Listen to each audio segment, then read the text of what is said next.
right. Next up, we got a road game at Michigan State, Steve. And Sparty came to Columbus last year. They were supposed to be ready for a challenge. And obviously, we know that turned out to be the biggest rout of the season. And man, this Michigan State football team looks lousy. Yeah. 3 consecutive weeks, they've looked bad. I wrote my first look column on Sunday about this game. And, Mel Tucker was kind of summoned from Colorado to kind of bail Michigan State out of the Mark D'Antonio malaise or mess. And they had a lot of guys transfer out once he got there. They didn't like what they were hearing, the players, because he was actually going to make them work and try, whereas D'Antonio had kind of been on cruise control his last 3 years, I think. He had one good year in there, but the other 2 were terrible. And so they were, I think, 2-5 the first year, but the 2 wins were Northwestern, who won the West, and their rival, Michigan. And so, they go into the next year and, they played really well last year. I think it was 11-2 was the record.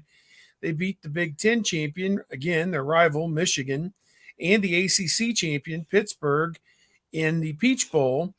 And they had a whole crop of guys who looked like they were going to be, all Big Ten caliber guys. The quarterback, Peyton Thorne, the running back, Kenneth Walker, I think was his name. He's gone now. He left for the NFL. Not to interrupt, Steve, but Michigan State won that game on the field, but Pat Narduzzi told us during ACC kickoff media days that they're better than the Big Ten champion. No doubt. They would win the Big Ten. It was a 10-point game, I think, was the final score in that game. And so Jaden Reed and some other guys. And the issue is that coming into this year, they were ranked 15th to start the season. They were 9th in the poll at the end of last season, 11-2 with a New Year's Six bowl win. They give Mel Tucker a 10-year, $95 million contract, mainly to head off that somebody else might try and pluck him. And even after that, they're like, would Auburn make a play on Mel Tucker? Just whatever. And I'm like, make a play on him. He's got a 10-year, $95 million deal. I'm like, well, Auburn could pay him 10 or 11. Well, fast forward a few weeks, and they start the season ranked 15th. They're 2-0 out of the gate. I think Western Michigan was one of them. Maybe an FCS school was the other one. And, they go out to Washington, and it was just pathetic. I mean, they just got racked around. The final score, I think, was 39-28, but it wasn't even that close, really.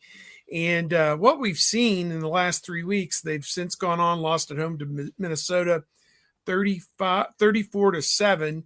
And then last week they lost at Maryland 27-13. So what we've had is one team that is below that glass ceiling has jumped up and beaten a team above that glass ceiling, with Maryland beating Michigan State just this last week. And what we've seen in these last 3 weeks is that they have given up exactly 500 yards offense in all 3 games, an average of 320 yards passing over those 3 games. Oh, and they can't run it on offense. They're only averaging 60 yards a game on offense. None of this is a recipe to try and win football games. And now 3-touchdown underdog at home to the number 3 ranked team in the country, Ohio State.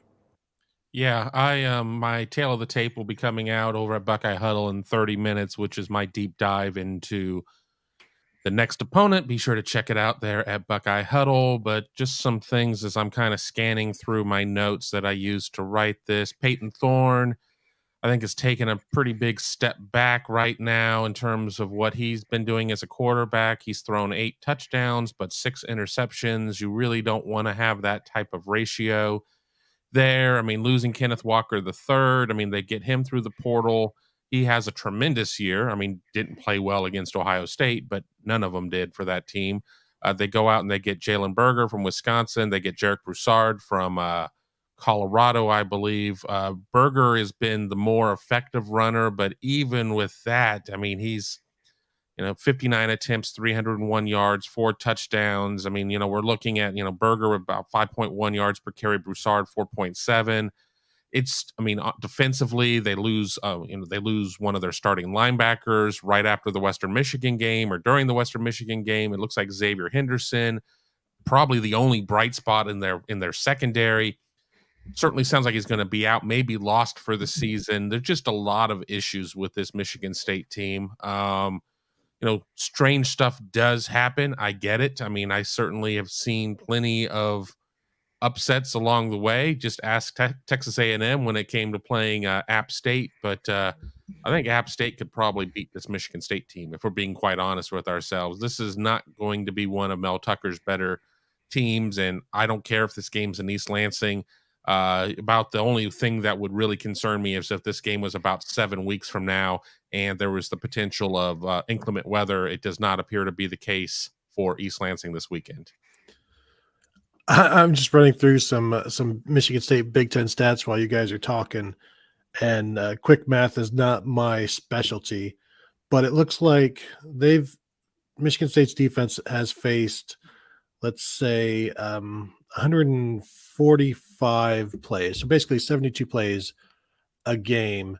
And so far in conference play, they have, of those 145 plays, I believe 45 of them have gone for at least 10 yards. So you're talking like every third play picks up a first down in and of itself, and that's just if they stopped at 10 yards, and they're not. And so this is, I'm guessing they're probably very bad in 3 and outs. If you look even through all of these Big Ten stats, Michigan State defensively is in the bottom half of all of the bottom third, bottom fourth, and all of them.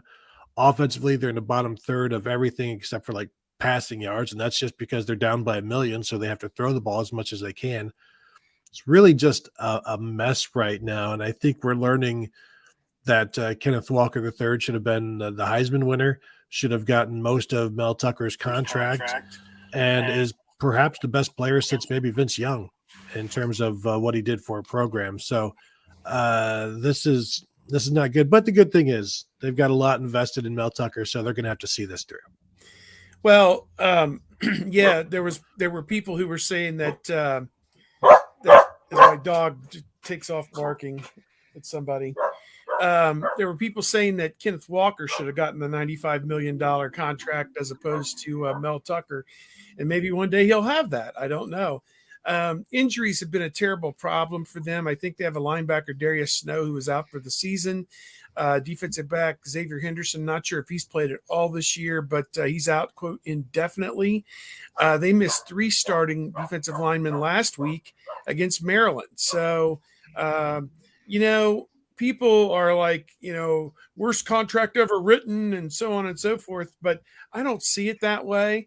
I see it, and I guess their recruiting is doing really well right now up there for 2023, and they did win a New Year's Six Bowl, which would have been their first. I think D'Antonio won a Rose Bowl there maybe back like 2013 or something like that, maybe the year Ohio State was in the Orange Bowl. Maybe they won the Rose Bowl that year. That'd probably be the last time they've won a major bowl. Not sure if they've won one since then, but they were in the playoff, obviously, with D'Antonio the one year. To me, they sold tickets and had a lot of enthusiasm going into the season based off an 11-win season that he produced last year with some of D'Antonio's players, some of his players, transfers, etc.